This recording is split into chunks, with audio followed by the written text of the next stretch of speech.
예수님은 하나님 나라를 가르치시고 또 그 나라의 실제를 나타내 보이시기 위해서 오셨죠. 그 나라는 누구에게나 열려 있습니다. 들어갈 수 있어요.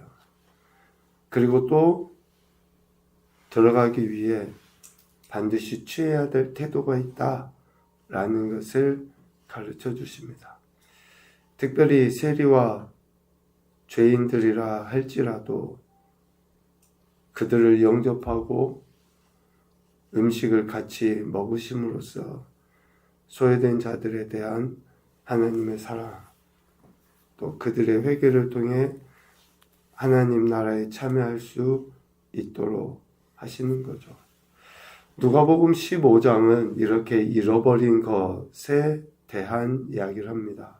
특별히 잃어버린 양, 또 잃어버린 드라크마에 대한 비유를 통해서 하나님이 얼마나 사랑의 하나님이신가 라는 것을 이야기하죠. 그런데 여기서 잃다, 잃어버리다 할 때 그 잃다라는 그 말을 좀 이렇게 이해할 수 있어요. 어떤 고의적으로 또 혹은 악의적으로, 그러니까 떠나고 또 곁길로 간 그러한 것이 아니라 우리 인간의 그 연약함, 무지함, 또 어쩌면 미련함에서 나온 그 바르지 못한 태도, 그러니까 악의적으로가 아니라 우리가 미련하고 무지해서 올바로 따라가지 못한 상태를 잃다라는 그 헬라 의미로 표현을 하시고 있습니다. 그러니 모든 인생들, 특별히 세리와 죄인이라고 하는 그들, 악의적이지 않을 수 있죠. 고의적이지 않을 수 있습니다. 그런데 무지한 거예요. 그러니 올바르게 따라가지 못하는 그들을 주님은 부르시는 거죠. 초청을 하시는 겁니다. 그래서 영접해서 그들과 같이 함께 하시는 거예요. 이렇게 잃은 양, 잃은 드라크마를 찾기 위한 그 주인의 마음을 강조하셔서 말씀하시죠. 찾아내기까지 찾아다닌다든지, 등불을 켜고 집을 쓸며 찾아내기까지 부지런히 찾는 그러한 주인의 마음을 잘 나타내 보이십니다. 왜? 예수님께서 그러시거든요. 정말 한 영혼이라도 구원하시기 위하여 예수님께서 이 땅에 오셨고 그 일을 성실하게 감당하셨던 거죠. 오늘 우리가 읽은 소위 말하는 탕자의 비유 이야기하죠. 돌아온 탕자에 대한 이야기를 하는데 똑같이 잃은 자에 대한 말씀입니다. 그리고 그 잃은 자를 받아들이는 아버지의 마음을 잘 나타내 보이고 있어요. 그런데 오늘 우리가 읽은 이 본문은 크게 두 부분으로 나눠집니다. 잃은 양이나 잃은 드라크마와 같이 잃은 것을 찾을 때의 그 기쁨. 그런데 반대로 그 맏아들이라고 표현되어진 그 첫째 아들, 그가 나타내 보이는 어쩌면 좀 냉혹한 이러한 그 태도, 동생이 돌아왔음에도 불구하고 그런 그 이기적인 그 욕심에 의해서 용납하지 못하는 그러한 맏아들의 태도를 이렇게 대조적으로 나타내 보여주고 있습니다. 그러니까 어쩌면 이러한 모습에서 살펴보면 둘째나 첫째나 다 하나님 아버지 입장에서는 어떤 존재예요? 잃어버린 존재예요.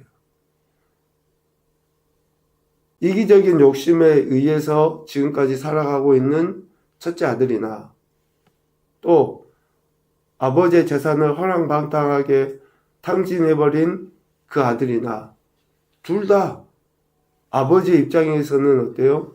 찾아야 될 존재. 둘 다 아버지의 사랑이 절실히 필요한 존재라는 것을 이야기하고 있어요. 허랑방탕하여 가진 소유를 전부 탕진해버린 그 둘째. 오늘 28절 말씀이 우리가 좀 더 깊이 묵상해야 될 구절이 아닌가 생각을 해보는데요. 그가 노하여 들어가고자 하지 아니하거늘. 첫째 아들이 아버지께 보인 태도죠. 하나님 아버지의 마음을 제대로 알지 못하는, 그러면서 아버지를 여러 해 동안 섬기고 아버지와 함께 같이 있었다고 하는 그 아들. 저는 심각성으로 보면 이 둘째 아들보다 첫째 아들이 더 심각하지 않나. 잃어버린 존재. 첫째 아들이 늘상 아버지와 같이 먹고 마시고 아버지를 섬겼다고 하면서도 아버지의 마음을 전혀 헤아리지 못하고 오히려 노하여, 이러한 태도가 더 훨씬 심각하지 않나라는 생각을 하게 됩니다. 그래서 우리 인생은 탕자이든지 어쩌면 맏아들이든지 그 둘 중에 하나와 같은 존재일 수밖에 없구나 라는 그런 생각을 하게 돼요. 그런데 둘째가 회개하고 돌이키죠. 어느 날 아버지께 찾아와서 아버지로부터 받을 상속분을 요구합니다. 그러니까 뭐 여러 이야기들을 하지만 참 이 둘째 아들이 좀 세상적으로 표현하면 나쁘긴 나빠요. 아니, 아버지가 돌아가시지도 않았고 아직 돌아가시려면 한참 멀었는데 상속분을 달라고 하는 거죠. 그러니까 죽음을 앞둔 그러한 존재로 아버지를 취급을 하는 거예요. 참 옳지 않아요. 그런데 또 그 아버지는 어때요? 그 아들의 어긋난 행동임에도 불구하고 그 아들의 몫을 챙겨주죠. 각각 나눠서 챙겨줍니다. 이렇게 나눠준 그 몫이라 할지라도 유대 관례상으로는 아버지가 돌아가시기 전까지 그게 자기 마음대로 써서 안 돼요. 아버지에게 그 소유권이 그대로 있기 때문에 자기가 가지고는 있다 할지라도, 자기 몫이라 할지라도 자신의 임의대로 사용해서는 안 되거든요. 그런데 그 둘째는 재산을 다 모아가지고 먼 나라에 가서 거기에서 허랑방탕하게 살아갑니다. 결국 재산을 다 낭비해버리죠. 이렇게 다 없애고 난 이후에 궁핍함을 겪게 되고 비참한 삶을 살아갑니다. 14절부터 16절. 진짜 비참한 삶을 살아가요. 이러한 상황에 둘째 아들의 심경에 변화가 생겨요. 마음에서부터 변화가 생깁니다. 17절. 이에 스스로 돌이켜 깨닫게 돼요. 깨닫게 되는 것과 회개는 다릅니다. 죄를 알게 되고 죄를 이렇게 느끼는 것하고는 달라요. 지금 이건 죄를 느끼는 거예요. 아, 내가 죄를 지었구나. 내가 잘못했구나. 아, 이렇게 해서는 안 됐었는데 하고 느끼는 거예요. 그리고 18절. 내가 일어나 아버지께 가서 이르기를. 그러니까 아버지께 가서 이제 행동으로 나타나 보이죠. 어떻게요? 내가 하늘과 아버지께 죄를 지었습니다. 라고 하는 회개가 나타나요. 자, 우리가 회개를 굳이 구분을 한다 그러면 세 단계로 회개를 구분할 수 있어요. 첫째, 앞서 이야기한 것처럼 죄를 깨닫는 것. 두 번째, 내 입술의 고백이에요. 내가 하늘과 아버지께 죄를 지었습니다. 라고 하는 것. 그리고 세 번째가 20절에서 이야기하는 것처럼 이에 일어나서 아버지께로 돌아가니라. 아버지께로 직접 돌이키는 결단, 행동. 이 세 부분으로 나눠지는데 우리는 회개한다라고 하면 이 세 가지를 동일하게 이야기해요. 같이 이야기를 해야 됩니다. 깨닫고 마음 이렇게 그 죄를 고백하며 실질적인 행동의 변화로 나타나요. 그리할 때에 20절 하반부에 이야기하죠. 아버지가 그를 보고 측은히 여겨 달려가 목을 안고 입을 맞춰 받아들여 주십니다. 아버지 하나님이 그렇게 받아들여 주셔요. 우리가 이런 진정한 회개, 돌이키는 것까지 할 때에. 그리고 어떻게 합니까? 그 아들은 이제 그 아버지 앞에 나가 실제적으로 변화된 모습을 보여요. 21절. 아버지, 내가 하늘과 아버지께 죄를 지었습니다. 라고 실질적인 고백을 해요. 그래야 할 때 22절. 아버지는 제일 좋은 옷을 내주고 입히고 손에 가락지를 끼우고 발에 신발을 신겨주십니다. 새로운 신분, 새로운 그런 모습으로 살아가도록 그렇게 하시는 거죠. 그리고 결국 22절입니다. 하나님께서, 아버지께서 열어놓으신 잔치에 참여하게 돼요. 살진 송아지를 끌어다가 잡으라. 우리가 먹고 즐기자. 이른 양을 찾았을 때도, 드라크마를 찾았을 때도 어떻게 합니까? 같이 즐기는 거예요. 같이. 한 영혼에 대한 그러한 사랑을 실제적으로 하나님은 보여주시는 거죠. 잃어버렸던 자가 죄를 깨닫고 돌이켜 회개하는 결단을 보일 때 하나님은 우리를 용서하시고 완전한 천국 잔치에 참여하도록 허락하십니다. 우리가 하나님의 은혜를 구하는 것 당연히 맞아요. 하나님의 천국 잔치에 늘 하나님 나라의 삶을 살아가기를 기도하고 또 간절히 소망하는 건 맞아요. 그렇다 그러면 오늘 둘째 아들이 보인 이러한 태도들을 우리가 보여야죠. 은혜는 구하고 잔치에 참여는 하고 싶은데 이러한 태도와 결단이 없이는 늘상 어쩌면 그런 마음을 가지고 있는 자들이 맏아들이 아닐까, 큰아들이 아닐까라는 생각을 해보게 됩니다.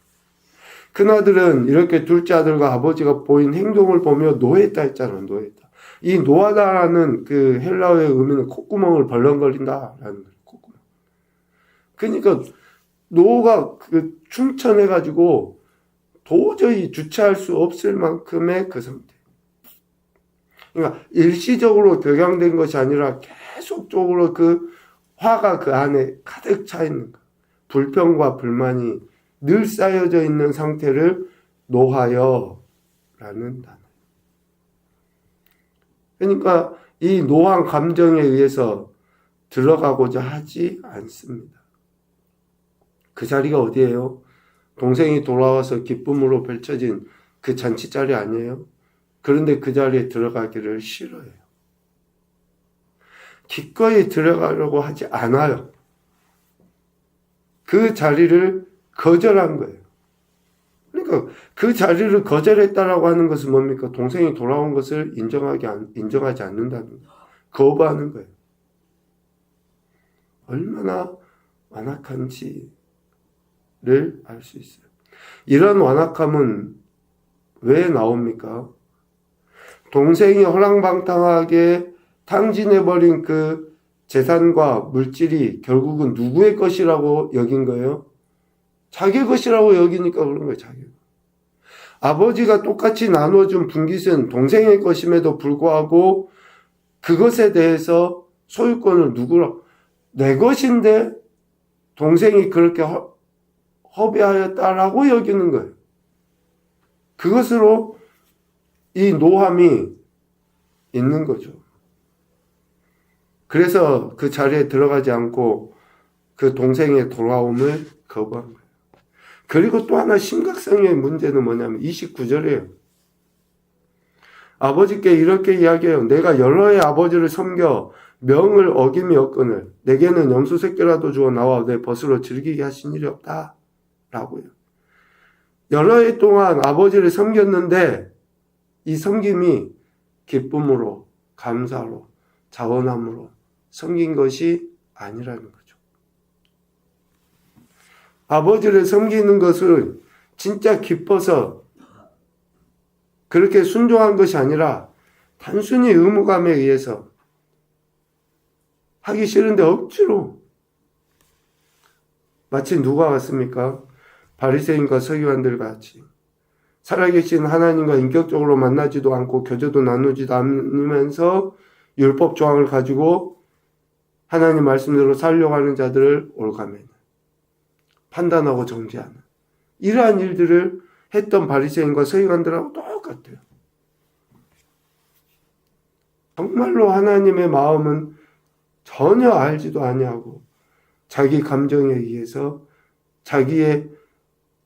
자기가 주인인 것처럼, 물질은 아버지 거예요. 그런데 자기의 그 이기적인 탐욕, 욕심에 의해서 판단하고 정죄한 거죠. 아버지와 항상 함께 있으면서도 또 아버지의 것이 다 자기의 것이었음에도 그것을 제대로 누리지 못하고 살아간 큰아들. 오히려 잃어버렸던 동생이 돌아온 기쁨의 잔치를 베푸신 그 아버지 마음을 거역하고 참여하지 아니하는 그런 어리석고 미련함을 보인 그 맏아들. 잃어버린 자 아니겠습니까? 그러니까 우리 인생이 참 단순하면서도 교묘하게 악함이 크다라는 것을 알 수 있어요. 안타까운 그러한 모습인데 우리가 어느 쪽에 또 어떠한 모습이 조금이라도 더 하나님의 은혜를 경험할 수 있는가라는 것을 천천히 잘 생각을 해봐야 할 것 같습니다. 첫 번째는 우리는 누구나 할 것 없이 잃어버린 존재였음을 잊지 말자. 우리는 다 잃어버렸던 존재들이에요. 어쩌면 지금도 그 과정 속에 살아가고 있어요. 매 순간순간 하나님께 돌이켜야 되고 결단해서 은혜도 구하고 하나님 나라를 살아가기 위해서 그렇게 힘써야 되는 거죠. 두 번째, 죄를 깨닫고 돌이켜 회개함이 행동의 결단으로 나타날 때 천국 잔치에 참여하게 된다. 행동의 결단으로 나타나야 돼요.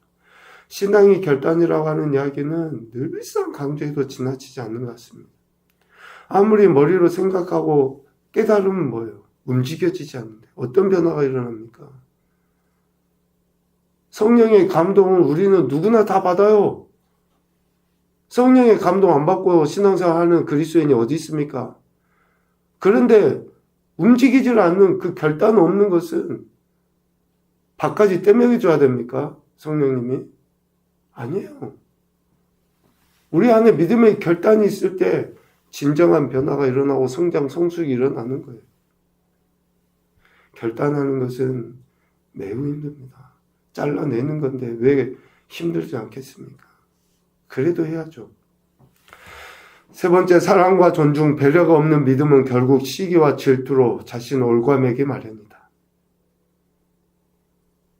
사랑해야 되고 존중해야 되고 배려하는 믿음이 있어야죠. 오늘도 우리에게 구원의 은혜를 베푸신 하나님은 우리의 삶의 변화를 기대하고 계십니다. 하나님 나라 백성 자녀로서 진정한 삶의 변화의 태도가 하나님 영광도 나타내고 또 우리는 하나님 나라를 누리며 살아가게 되는 것이죠. 오늘도 실제적인 변화를 통해 하나님 영광을 드러내는 귀한 복된 한 날이 되시기를 주님의 이름으로 축복합니다. 아멘.